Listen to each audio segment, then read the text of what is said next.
Okay, let's see if that works. Welcome to episode 147. I am so sorry for all of the technical issues this morning. I think it's not just that there's a lot of people streaming this morning. It's also that we are dealing with some technology issues with our computer. So YouTube has a lot going on. We have a lot going on at our end. And I think we just, have sort of, unfortunately, a number of stuff that's happening. Mike is in the process of building a new computer for us for woolen spinning. And so I think, part of it is just, a technology issue with YouTube and then, all of the streaming that's been going on and what people are doing. So thank you so much for your patience. Thank you for being here and thank you for spending some time with me this morning. It is Sunday, April 19th. It is 8:30 in the morning Pacific Daylight Time, and my name is Rachel. I can be found pretty much everywhere as Well for Pearls, and this is Woolen Spinning. We come here every week to stream and to talk and to spend time together as community, talking about what we love the most, which is working, making, and creating with our handspun. We want to make yarn, we want to be yarn makers, and that is what we talk about. Patreon gives me an opportunity to support the work that is here, and it gives me an opportunity to teach and to create content for you guys to learn and to get better yourselves, and for us as a community to continue to grow and inspire and motivate one another. So how's that for a little spiel this morning? Hey, I'm like on fire. Thank you so much to everybody in the chat that's here this morning. It's really good to see you guys. We've got Rebecca here and Becca and Kelly and Glenda and Eileen and Kelly and Elizabeth and Ingrid and Rochelle and Alicia, Linnea, and it's just so good to see you guys. So thank you. And Maggie, I think I forgot you, Maggie. Anyways, thank you so much for being here, you guys. Thank you for the patience this morning with the having to restart the stream and having to reload a link. I really appreciate that.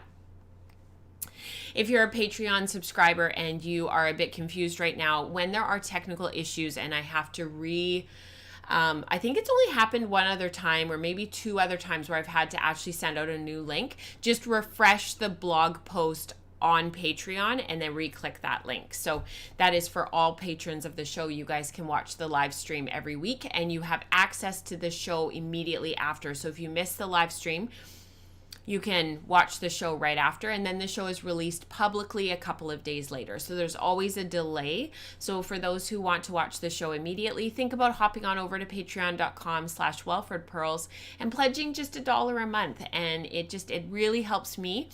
I am hoping to eventually do this full time, and we are getting very, very close to that milestone, which is pretty exciting. So thank you so much. Hi, Eva. Hi, Sarah. Hi, Mel. Hi, Alberto. Hi, Erica. Who else am I seeing? Oh, it's so good to see you guys. Thank you so much. So we have a full show today like we always do. I wanted to announce some upcoming stuff that's going to be new on Patreon. There will be limited space available, so I just wanted to mention it today. And then if there's any questions, I can field questions about it. We've got some community participation, some 51 Yarns stuff, and I wanted to share with you a little bit of progress on my Anchors cardigan, which is our Made with Love along that we've got in the Ravelry group running until the end of July.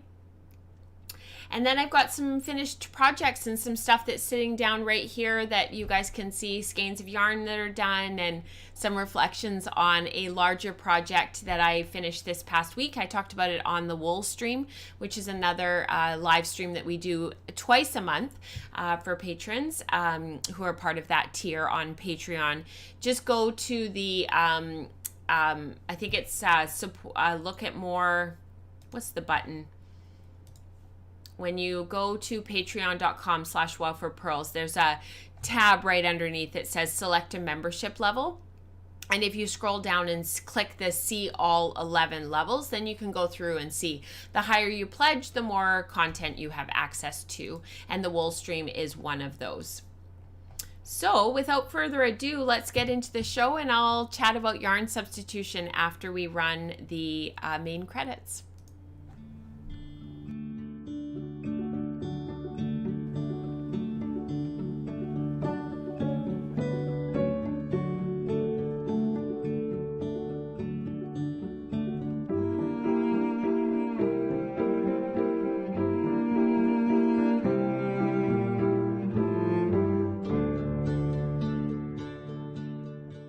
frustrating.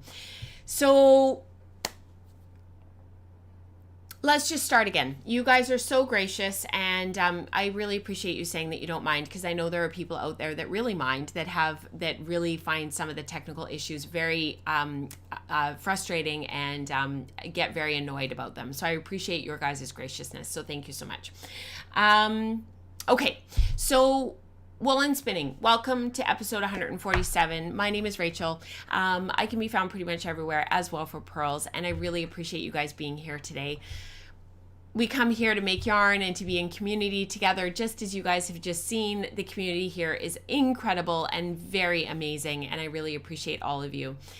As you know, since the fall, I have been working on some yarn substitution content. It is part of Patreon, and it is part of the How I Spin content. Now, this content is part of the co-executive spinner and above, co-executive producer and above tiers on Patreon. If you only want to receive the vlogs, you're looking for the co-executive producer tier. If you would like to also receive the transcript that has photos, you are able to support at the attend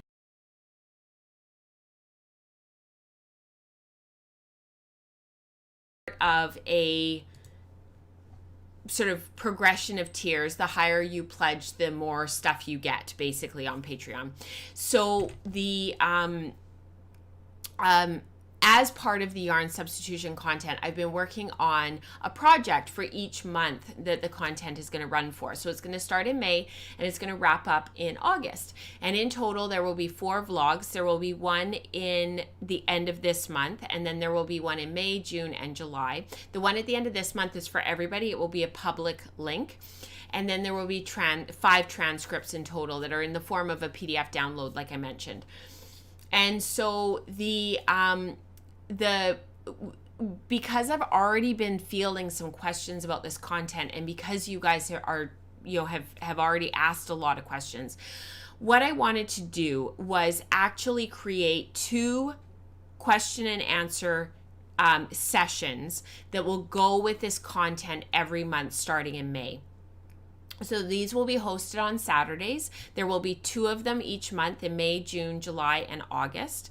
And they will be via Zoom, and there will be limited access. And it will go live. That tier on Patreon will be called Queries and Explorations. And it will go live at 8 a.m. on May 1st, Pacific Daylight Time. There will be a limited number of spaces, and we will have 2 sessions. They'll be about an hour long. It depends on how long it takes to get through people's questions. And it will be in the form of a Zoom meeting, and that will go along with the yarn substitution content.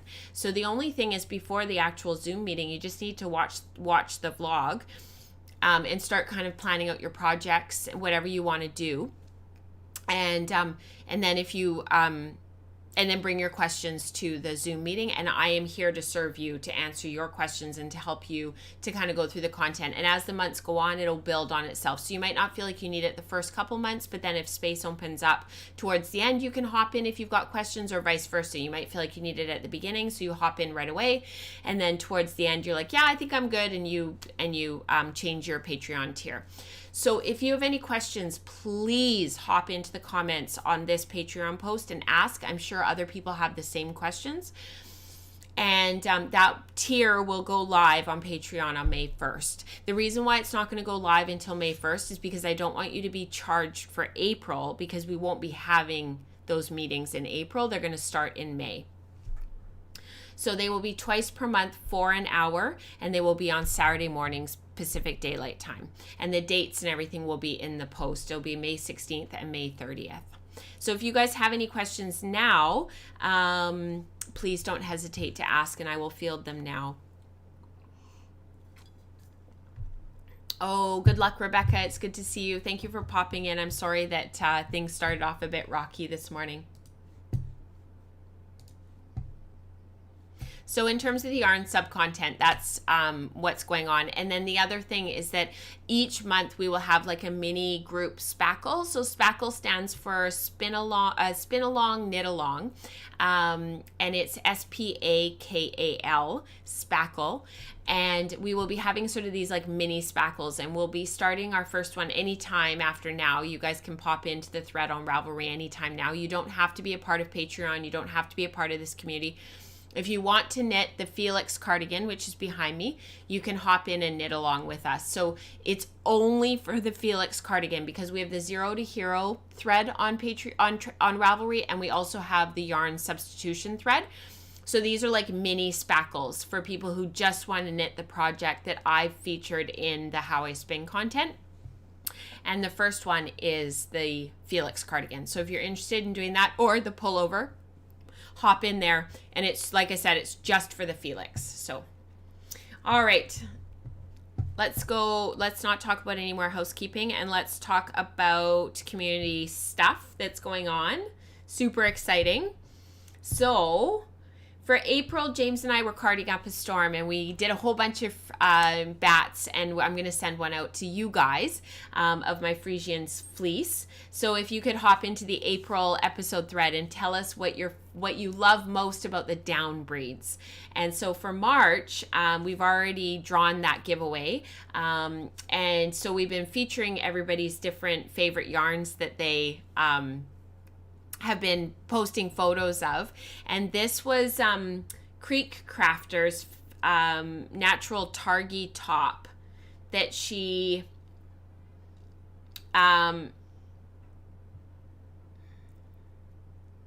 that's right, she did a thick and thin. Let me see if I can find the photo. Here it is. Okay, so this is Creek Crafter, post number 5 from the favorite yarn thread, and this is Lizzie's yarn actually from the favorite object that she's worn the most from February. So we'll just wait on that one for just a sec. So this one is, I did a little spin that I did some lovely natural targy top. Although I spin a lot of merino, I really don't love working with it. So I had shoved the targy in the bottom of the basket. Why spin another merino wannabe when I had Massam and Shetland and BFL in the stash? I didn't have much of the targy, so I decided to use it for our last year's 51 Yarns Thick and Thin month. Hi, Bridget. Welcome back. I'm sorry for all the technical problems. I knit it up into a little cowl for a relative, and I think I will get a big bag of it to make a full-size slubby scarf. I love this yarn so much, and I think it was Sarah or maybe it was Greta in the Ravelry group had done a slubby sweater, which was based on some yarn and a project that was in Ply magazine from a while ago, and she did the project. It was amazing. So that yarn is just gorgeous. Well done. And then Lizzie for February, what item have you made that you wear the most and why? So this was Lizzie's. My most worn item is a pair of fingerless mitts that I made from a second spindle project that she spun up. It is a combination of BFL and mohair, and in the winter she wears them while driving and taking the dogs for a walk. Despite wearing them a lot, they have yet to pill. They're beautiful. We talk sometimes about not using our handspun. This yarn was sitting on my shelf for years with several unsuccessful starts of projects. To make myself do something with it, I boarded a 4-hour plane with the yarn and the needles. No magazines or books, music, or other knitting. And by the time the plane landed, I was well into my second mitt. What a great idea, Lizzie. I love that. So we have a book club going in the Slack channel, and we've been doing Jane Austen along. Becca, who's actually in the chat today, Rebecca Roy, who is hosting it for us. So our Jane Austen along, we're doing Sense and Sensibility right now. They met on Friday. I would love to hear from you guys how that went. I was bummed to miss because I was at work. And if you want to learn more, it's in the #BooksBooksBooks channel on Slack, which is part of our Patreon community. And we're doing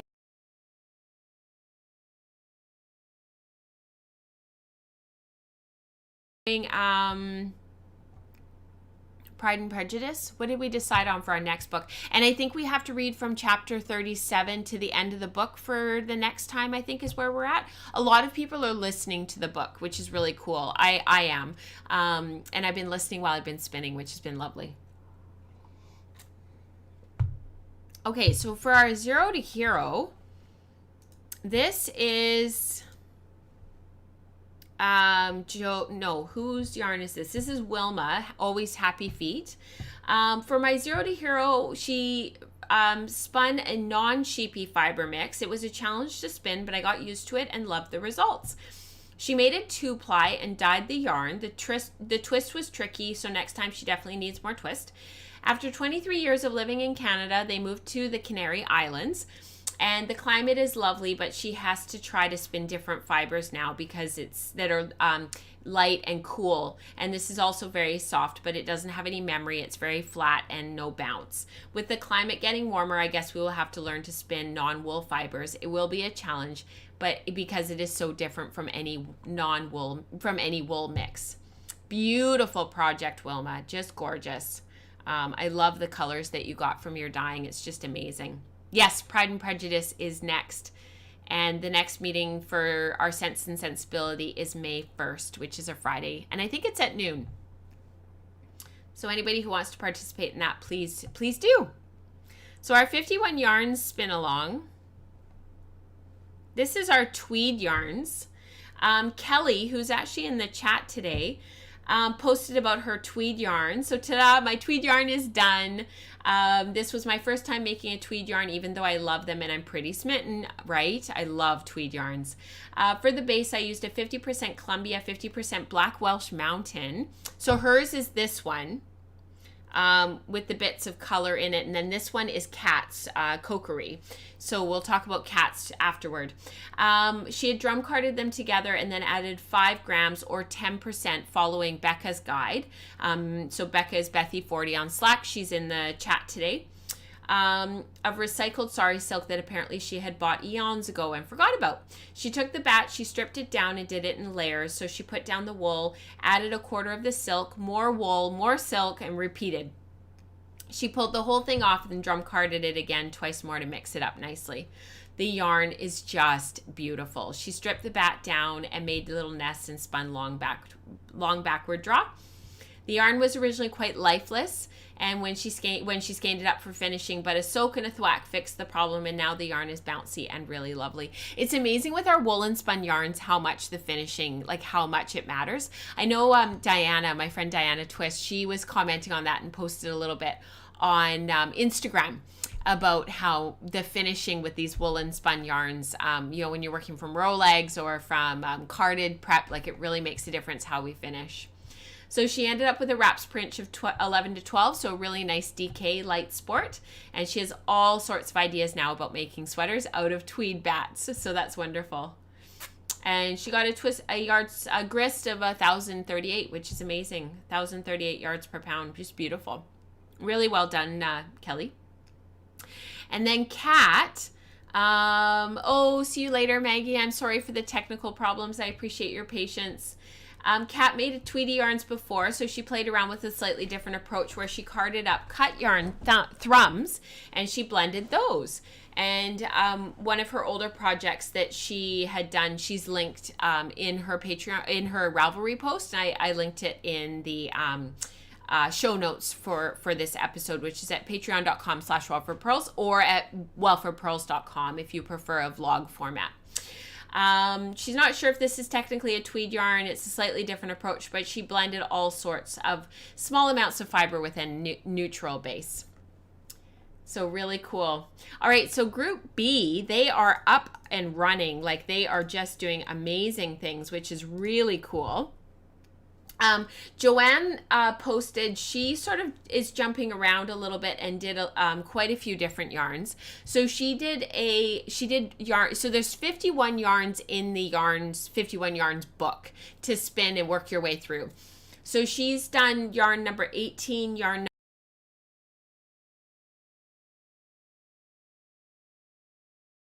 make it your own. But she did a 2-ply south down wool, and then she did a 3-ply in south down, all spun short forward, except when she digressed to short backward. We all do that. And then she did a 5-ply, and then she also did yarn number 22 out of the 51, because they're all numbered. So there's like yarn number 1, yarn number 2. I think currently in group A, are we currently at like yarn number like 30 something, I think. And then she did yarn number 22, which is a cable. And I think that when she spun the yarns clockwise, and then she plied counterclockwise, and then she cabled clockwise. And the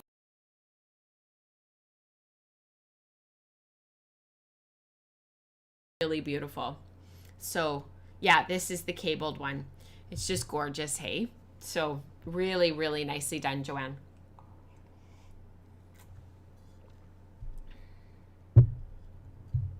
So we're going to switch gears a little bit now, and we're going to talk about my stuff, because I have some stuff to share with you. So I got a battery pack for my e-spinner. I'm so excited. So I had spun these 3 yarns here, which we'll talk about in a few minutes, on my e-spinner, and they're part of a bigger project for Ashford.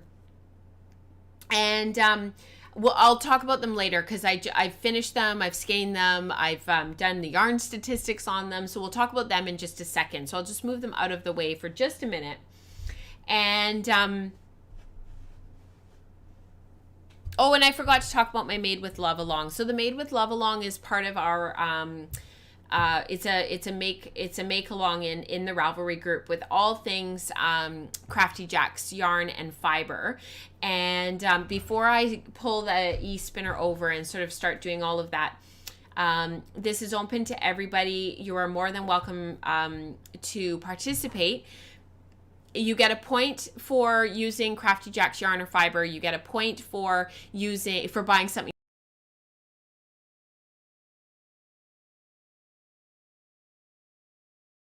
on Ravelry. And my project, I actually bought yarn, which was really fun. And this is Katrina's Be Fabulicious yarn.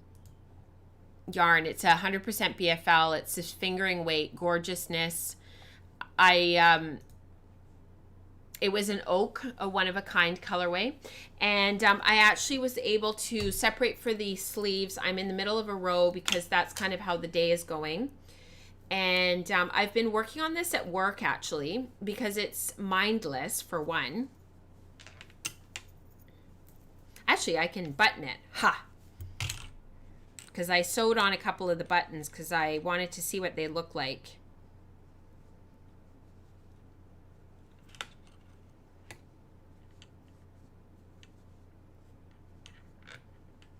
Here we go.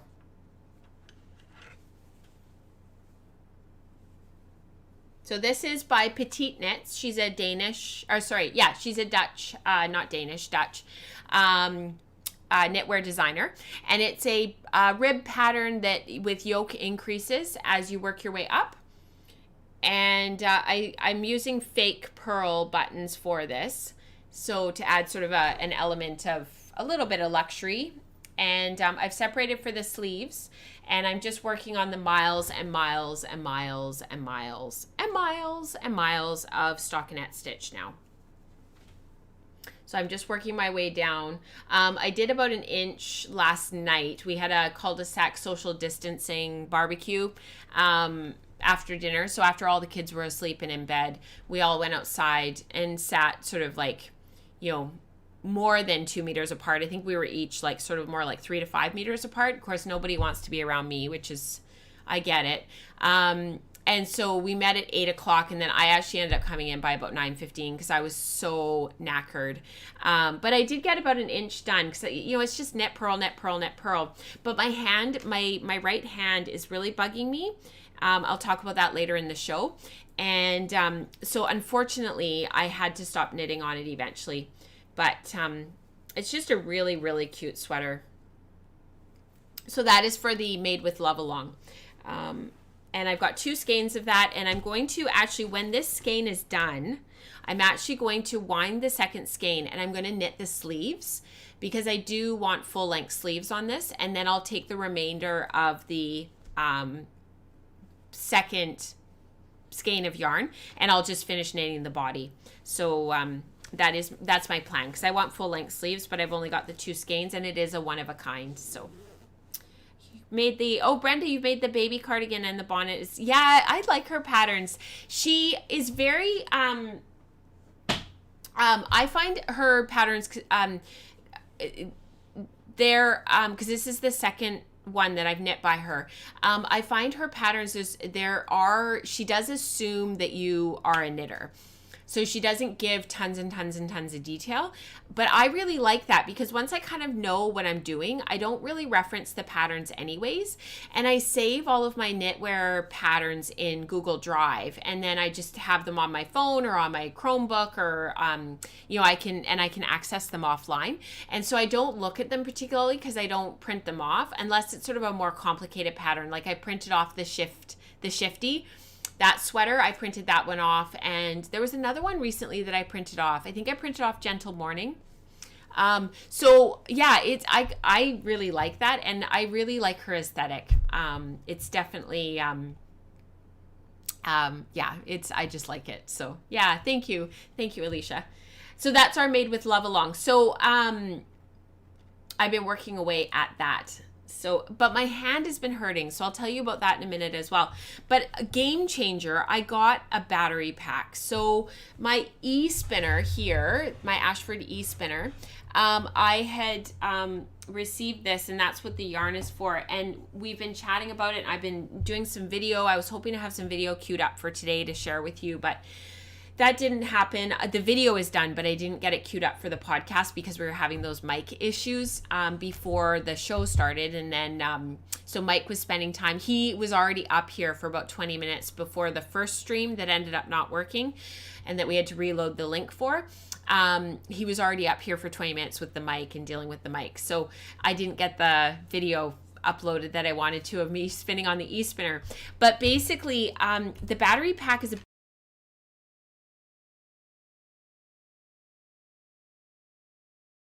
switch on it to turn it on and off. And you know what's so crazy? So it came from the Woolery very, very quickly. I had ordered it and it came like right away.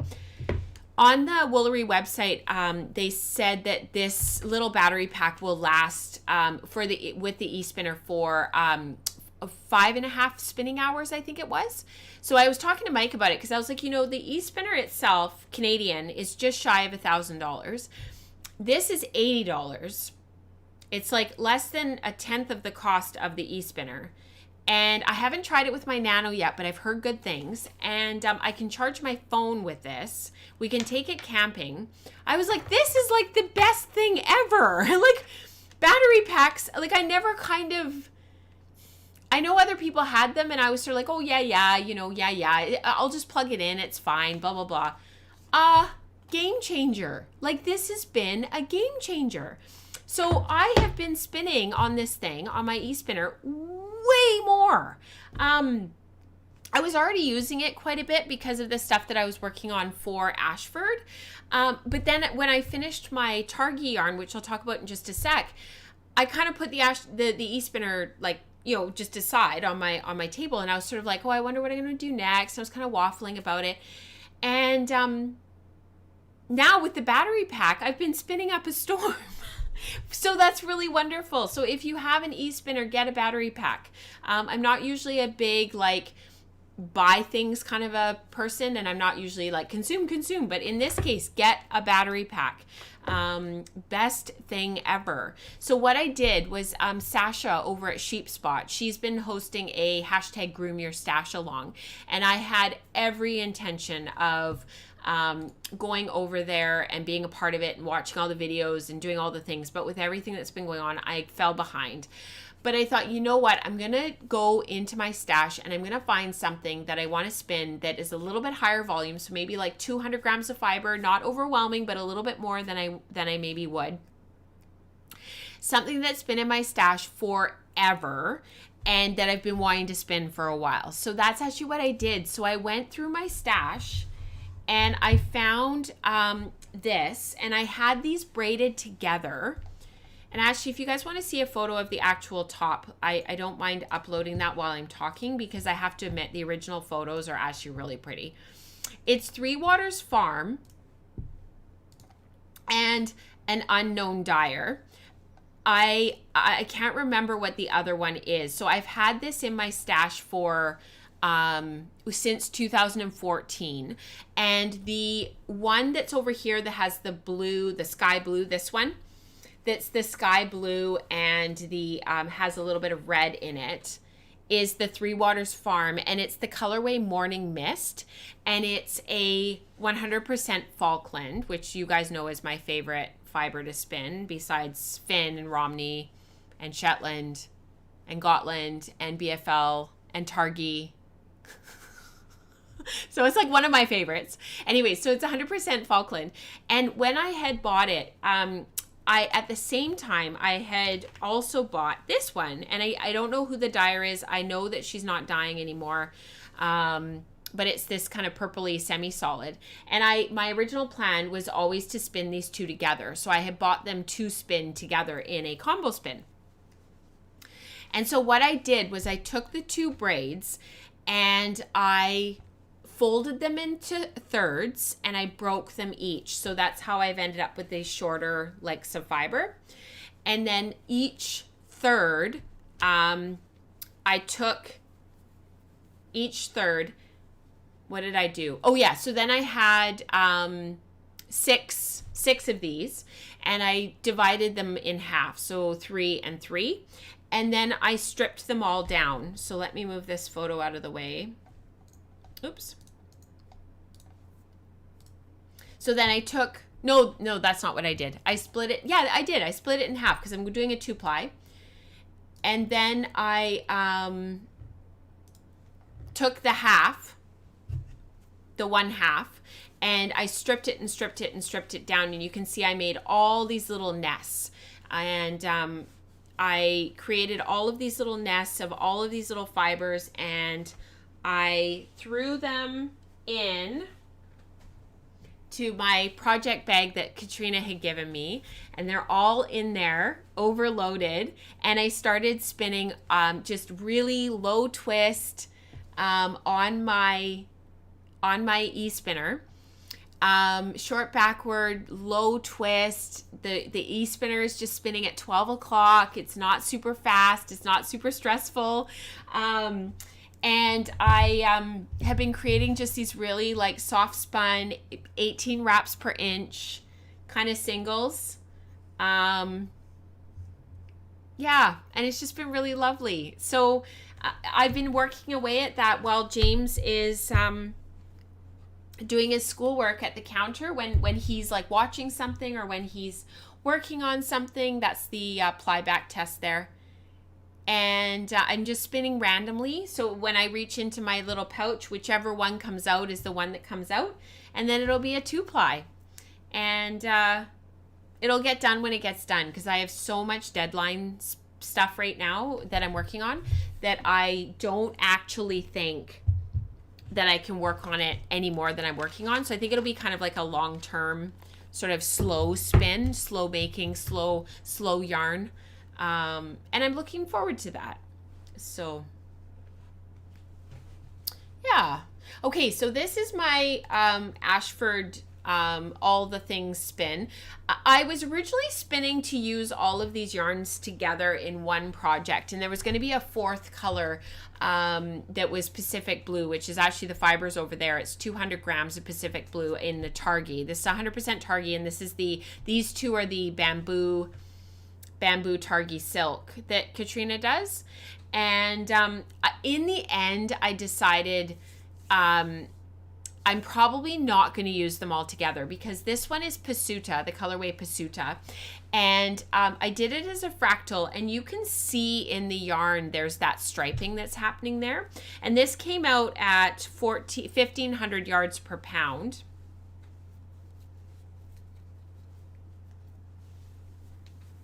And you can see the striping, like there's those areas of brown, there's the little bit of barber pulling, there's the areas of blue. And it's just like this, I'm just so happy with how this turned out. It's a 3-ply fractal, a total of 330 yards, spun short backward. The singles were 22 wraps per inch for, no, 20, I wrote it down and I don't have this stuff up here. I think they were 32 wraps per inch for a finished yarn of about 16 wraps per inch, which is about what I got, so sport weight. But I'm actually kind of thinking about doing socks with it and doing just a pair of socks. with this yarn, because the thing is that that fractal striping would really come through. And you would really be able to see it moving up the body of the sock. And I haven't done socks for a while, and I'm kind of feeling that like maybe I want to dip my toes, excuse the pun, into having a pair of socks on the needles. Oh, what are you paralyzed with indecision about, Ingrid, with your combo spin? Do tell, and maybe we can talk about it, because combo spins are some of my favorite things to do. That's why we had a whole section in our book Unbraided about just combo spinning. So yeah, please say, Ingrid, what you're struggling with. So I'm kind of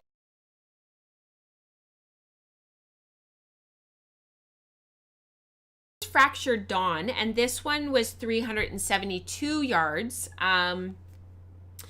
1,600 yards per pound, so basically the same. These are all 100 grams. 3 ply, same thing, came out 16 wraps per inch, 32 wraps per inch for the singles. And this is sort of a close-up of the yarn. I just love this yarn so much. So, decision time. This is why I love talking to you guys, and this is why I love live streaming, because this yarn I have had in my stash, the fiber, I have had in my stash for a very long time. And when I was spinning it on the e-spinner, and because I started off with this one, because I had been so excited to spin this yarn up. It was my favorite colorway from the Fin study. That's where this colorway came from. Same with the Arctic Berries, which I'll talk about after. I bought a 4-ounce braid of this after the Fin study was over, because I loved this colorway so much, and it has been in my stash ever since the beginning of 2018. And as I was spinning it and watching the colors go by and just reflecting on sort of the process and spinning on the e-spinner, getting used to the tensioning again and just getting used to like the whole thing, I just started to kind of dream and think and go, I wonder. So I'm actually thinking about, I have a whole bunch of light sport weight, heavy fingering. I'll put this down here actually so you guys can see it, and I'll stop flinging it around, because even though I love it so much, I probably don't need to fling it around at you. Cream white yarn in my stash. That's just leftovers from other stuff. Now I don't have enough yardage of it, so I would probably have to get some more. But my local yarn shop still carries it, and it's like $10 for a little ball, and I only need like I probably need 2 balls. I'm actually thinking about doing this stone crop cardi with this yarn, because for that cardigan you need 1,000 yards of the main color, and only 220 yards of the contrast color. So because I have 372 yards of this yarn, of the white yarn, I have more than enough to do the sweater. And I think that the sweater is actually I was looking actually, sorry you guys, I'm a bit disjointed with my talking, because I'm actually checking what I'm saying before I say it. So I had thought when I was looking at this pattern the other night that it's actually like a bracelet length or a bracelet style sleeve, but it's actually not. It's full length sleeves. Now this is the one that has the baubles on it, and you're using in the pattern, she uses the spin cycle yarn, and then she puts it with another fingering weight yarn, and it's steeked. So that was the only thing, was that the steeking. So to make a cardigan and then to steek it. So I was wondering about maybe looking a bit more closely at the pullover version.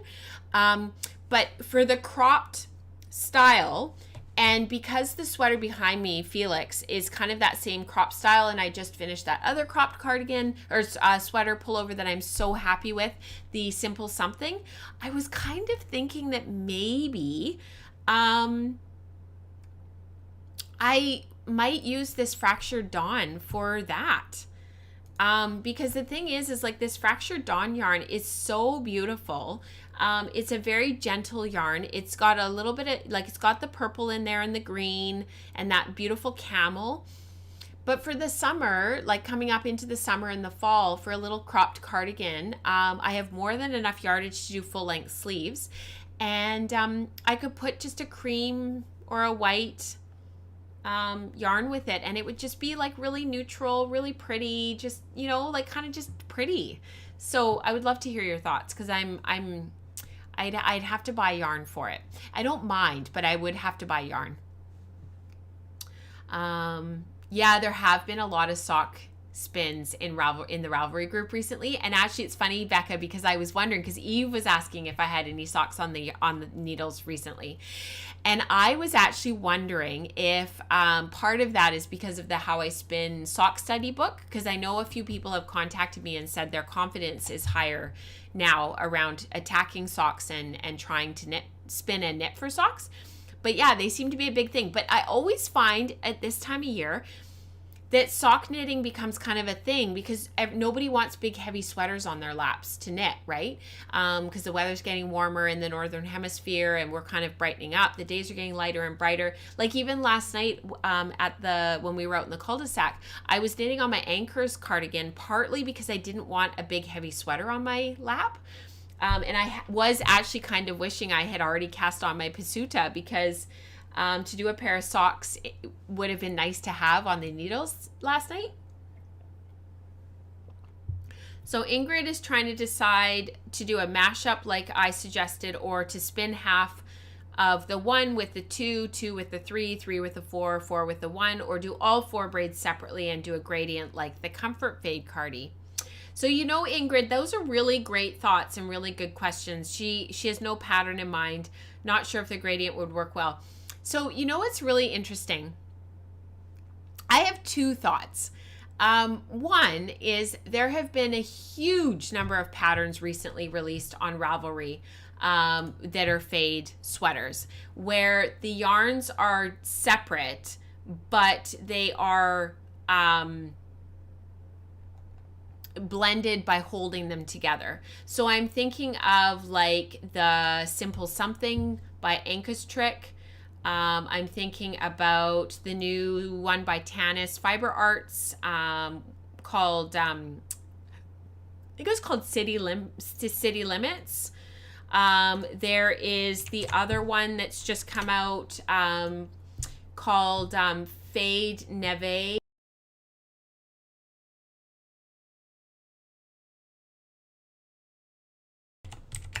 There's one by Joji Locatelli that's a fade. But the thing is the reason why I'm telling you about all these is because you can, the cool thing about this is you can spin all of the yarns separately, and then you're holding the actual yarns together by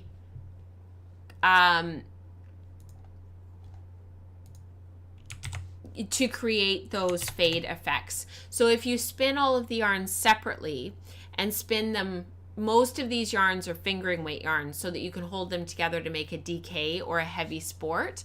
Then you can create a fade yourself. So you hold, like, you know, for the City Limits one, she walks you through, like, you hold 1 with 1, and then you do 1 with 2, and then 2 with 2, and then 2 with 3, and so on. And she has all different ways of doing that. And then the Simple Something, she talks about how to blend and how to create different effects as you work your way down. Spectre, same thing. That's the one by Joji Locatelli. She has different ways of, I don't own that pattern. I haven't read it, but I've read the notes.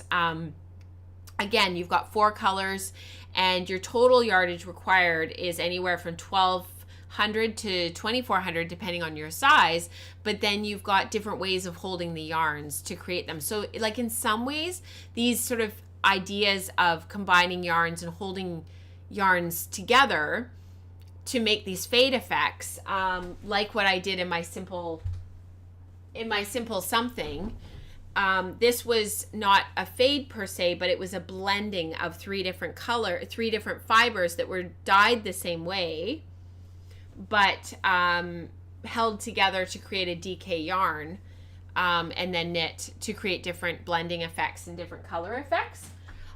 Or you can, do this and put it all in a big bag and spin it all up. The only thing that I would say about that is that if they're not all the same base fiber, if you're constantly switching your fibers so that like one little bit is Targhee and one little bit is Falkland and one little bit is Corriedale and one little bit is Merino and one little bit is BFL and so on, your finished yarn is going to be varying thicknesses because some of it's going to poof more than others, and some of it's just not going to be as consistent because you've got all those different fibers. Some people will fight me on that and say it's not an issue because once you knit it up, it's not a big deal. I agree, but it is something to think about, and you're constantly changing your drafting zone because Targhee you need to draft a little bit differently, then you need to draft Corriedale, then you need to draft Falkland, then you need to draft... So think about that in terms of your comfort level around a whole bunch of different staple lengths. So yeah, lots to think about. Great question, Ingrid. Really great question. So then the last skein of yarn that I spun is the 100% Targhee and Arctic Berries. So this one came out at 350 yards, and it's a grist of 1,500 yards. So very, very similar. All of these came out within 100 yards per pound of one another because I spun them all exactly the same way. This one you can see really poofed up a lot more than the other two, and it's much more bouncy and springy. It's 100% Targhee, whereas these ones are bamboo silk Targhee. And the colors, of course, is quite a bit darker. It's a lot more, concentrated in color. It's darker. There's not that bamboo, the white bamboo running through to mute the color at all. So it's just unapologetic color. Arctic Berries is one of Katrina's colorways, along with Fractured Dawn, that we did for the Fin study. And I did this one as a traditional 3-ply. So there's quite a bit of color blending, quite a bit of striping. I had stripped the braid down quite a bit, and you just end up with this beautiful lengths of color and barber poling, and I just love this yarn. It definitely, there's that bounce and sproing and poof factor that you don't have with these ones because of the silk and the bamboo influence. But I don't know why the camera's blowing out over here. There's actually no light over here. Isn't that weird? There's no light. Yeah. So actually, you know what I'll do? I'll move this over here so you guys can see over there. Yeah, so with this yarn, I'm not sure what I'm going to do with it. I had sort of thought about a stone crop in this as well. I don't really want 2 stone crops, but I had thought about, because I've got that 200 grams of the Pacific Blue that's also 100% Targhee, and I'd sort of thought, maybe these two need to be spun together, because the Pacific Blue is that blue color that's in all of these. So that's the color that links these all together. So it's the blue in this one, the blue that's in the Fractured Dawn, and then the blue that's in Arctic Berries. That gorgeous, not the dark blue, but the Pacific Blue, the one that's sort of like the ocean blue. And I sort of thought, if I spun that up, I could even just do it as a 2-ply, but match the grist. Do it on the e-spinner so that they're spun the same way. I kind of thought, maybe I need to create a bigger project with these 2 yarns, because I had actually been looking at patterns a lot on Ravelry lately. I've been finding it really relaxing, and I've actually found it really kind of calming, and I've just really enjoyed looking at different patterns. But I was looking at a Joji Locatelli pattern that had 2 different colors, and I also was looking at I think it's Andrea Mowry's new pattern, the Vintage 83. And instead of having different colors in the yoke, I was thinking about just having the Arctic Berries in the yoke and maybe even adding a 4th stripe of it and then going into the Pacific Blue. So I've been kind of dreaming a lot and just kind of, playing around and thinking about what I maybe want to do.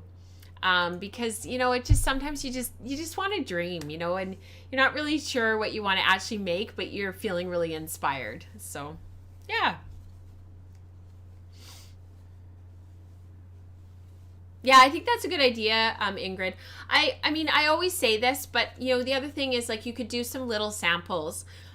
Take 4 grams or 5 grams of each braid and do a little combo spin and see what you think, you know? Yeah. So much time spent on Rav just matching yarn to pattern. It's so true, Becca. Hey, like it's one of my favorite things to do. I just love it. And that's actually why I created the yarn substitution content, because the thing is like we do spend a lot of time doing that, and you know, it's hard as more experienced spinners and more experienced makers to sort of pin down what exactly it is that we do when we're doing yarn substitution, because like I never use the yarn called for in the pattern ever. And so, you know, sometimes it's hard to kind of pin down as sort of more intermediate to advanced spinners and knitters, like what is it that we do when we engage in yarn substitution? Like what are our thought processes? What is it that we're looking for? What is it that we're trying to create?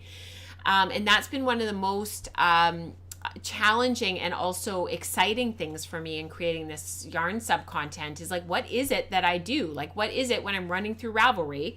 What is it that I'm looking for? What is the je ne sais quoi? And so it's been really fun to do that. All right, I'm going to talk really briefly about my gentle morning knit and spin. This is the reason that my hand has been hurting so much.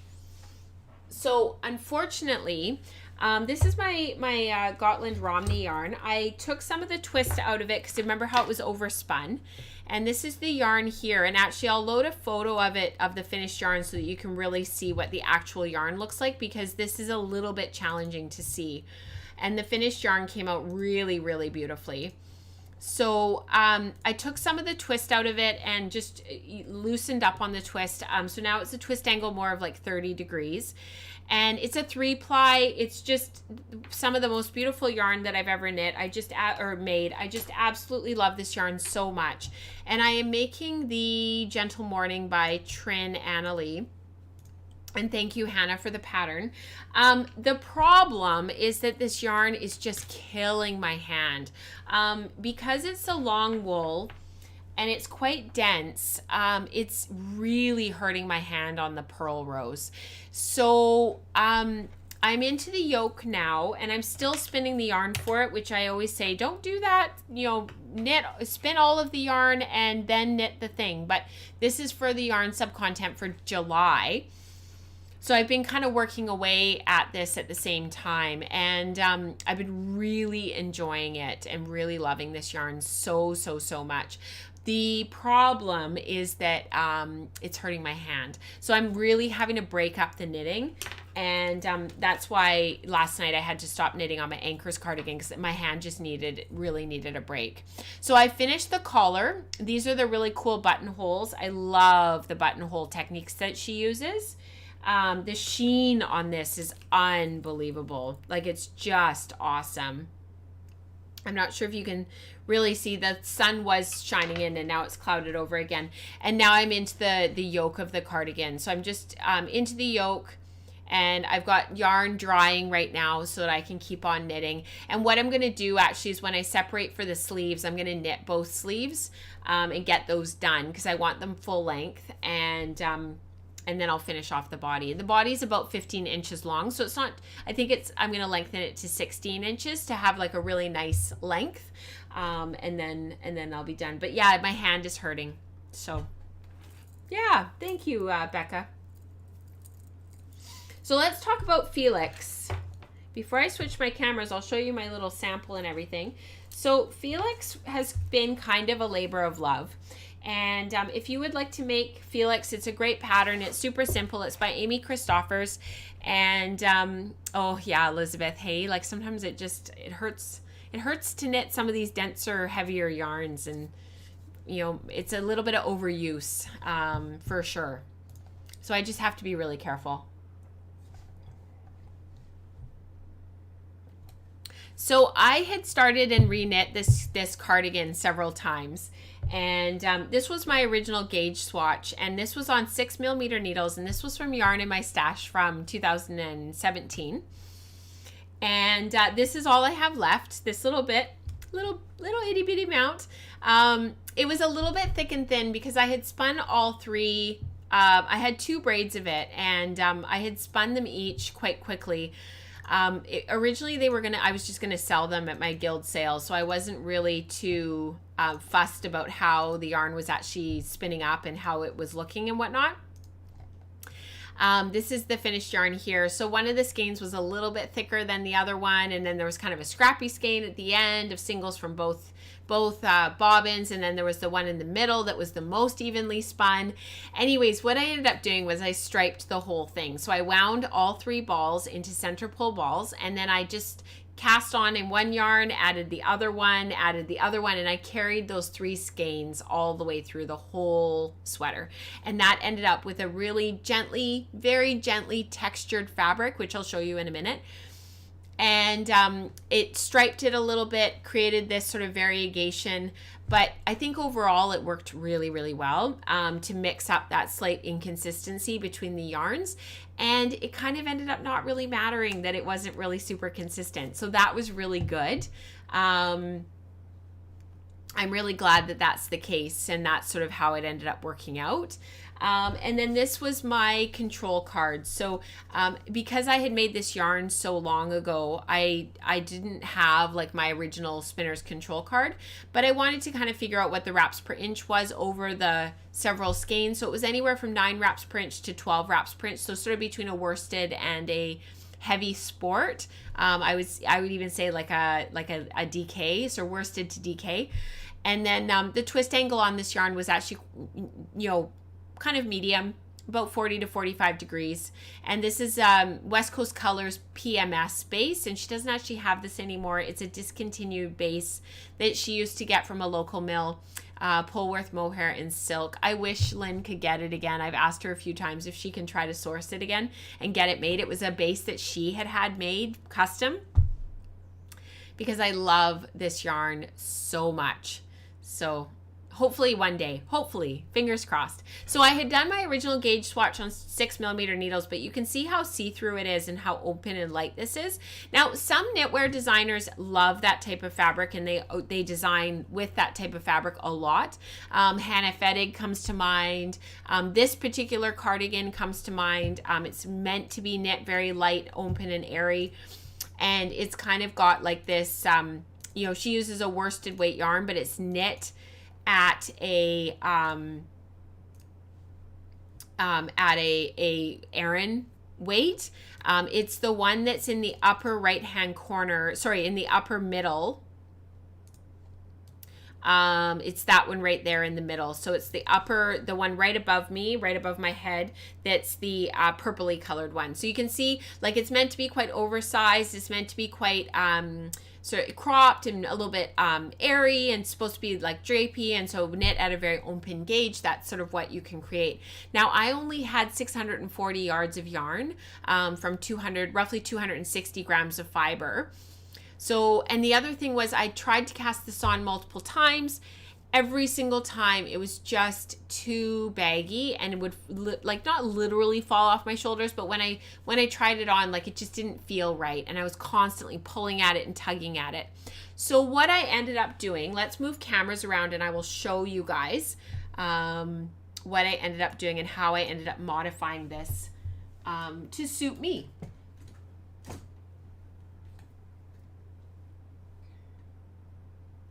Okay, that was pretty slick, you guys. Did you see that? I just went whoop, and it actually worked. How cool is that? So this is the cardigan here. It's a little bit tipped.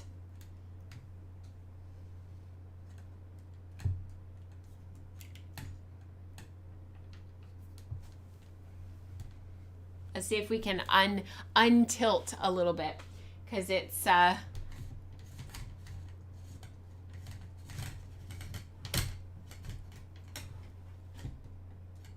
we go.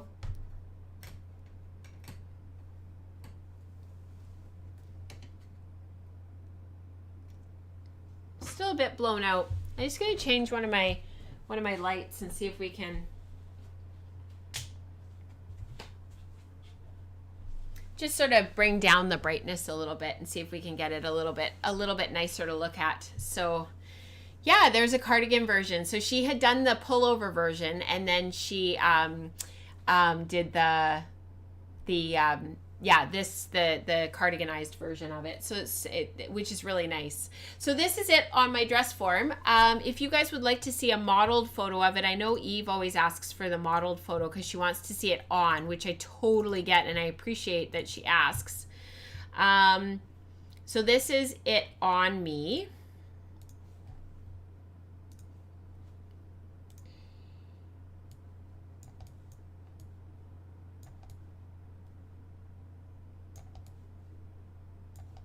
So just really quick, and then I'll move this out of the way. The cool thing about this sweater that I really like, and the reason why I modified it, was because I wanted it cropped and I wanted it to hit just below my waist. So if you can see on the black dress that I'm wearing, and I wear this dress all the time, there is a waist where the second from the bottom button is. There's a waist seam on this dress, and that is actually my actual waist, like in real life, which is really unusual that I have something that actually hits me at my real waist, because I'm quite long torsoed. And we've talked about this on the podcast before around knowing your body shape and your body dimensions and whatnot. So when I bend at the side, so if I bend at the side here, that's my actual waist, and it is a full 9 inches. As I bang and break all the things, that is a full 9 inches for me from my underarm down to my natural waist. So I'm wearing high-waisted jeans today, and so my jeans are actually at my natural waist. And the reason why I like that is because my waist I'm an hourglass shape. So that's the other thing, is knowing what your body shape is. So there's all these different things that if you know your body shape, and let's say you're sort of more of an apple, or let's say you're more of a pear, or let's say you're more of a hourglass. Amy Herzog has some great resources for you to be able to figure out some of this stuff based on your measurements. So my hips and my shoulders are actually the same width. So I'm an hourglass, and my waist is smaller. So I'm an hourglass.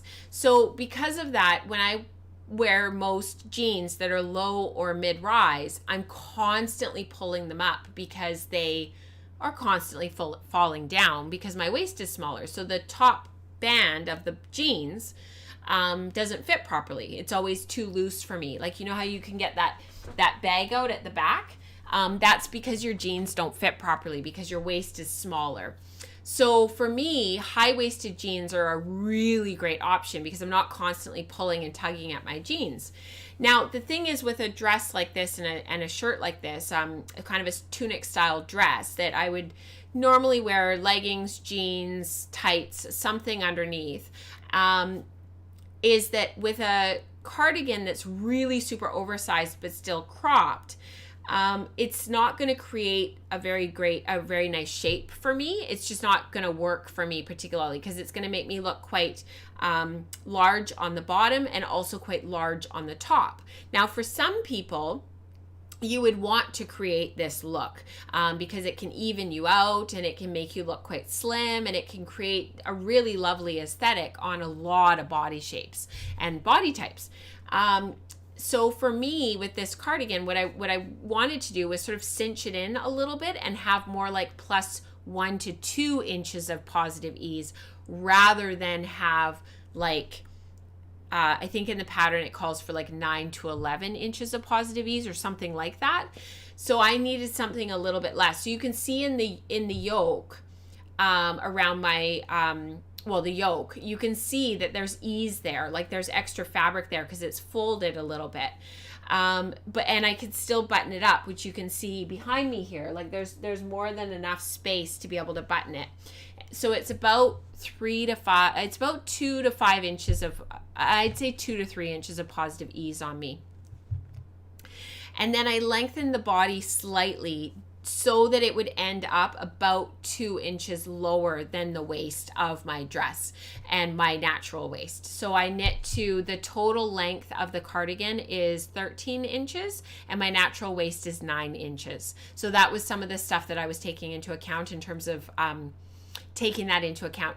Now the other thing I did was when I got to the body of the cardigan, right around probably the 4th button about, I was about 3-4 inches into the body of the cardigan. I actually cut the yarn and I knit the sleeves, and I did them both 3 yarns at a time so that I would blend all of the thicknesses of the yarn, and I knit them only to bracelet length because I knew I wouldn't have a ton of yarn. And I could have kept knitting on the body, like I could have added a few more rows of ribbing, but I don't think I really needed to. You know, I think it was sort of about the right length. So yeah. Oh, thank you, Judy. Thank you. Oh yeah, the other photo that I have of it. Yeah, thank you so much. For the pullover, if you were to knit the pullover, I think you would want to have some positive ease with this type of a pattern. Like I think it just works with a little bit of positive ease. I don't think with these types of patterns, for me personally, I want to have a lot of negative ease, because then you're either pulling at it all the time or you can't button it ever. And I like the option of being able to button it, you know, a little bit. Now, one of the ways that I downsized it and took out all of that extra ease was 2 things. I took out 5 stitches in the back.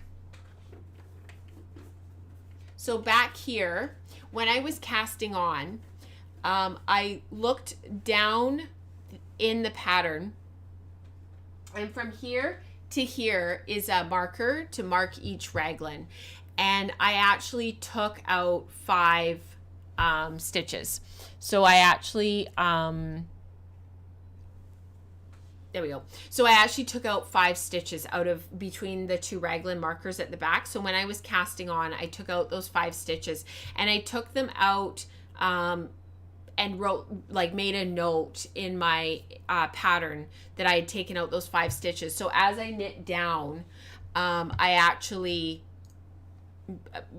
basically just had five less stitches, which worked really, really well. And then the other thing that I did was on my gauge swatch,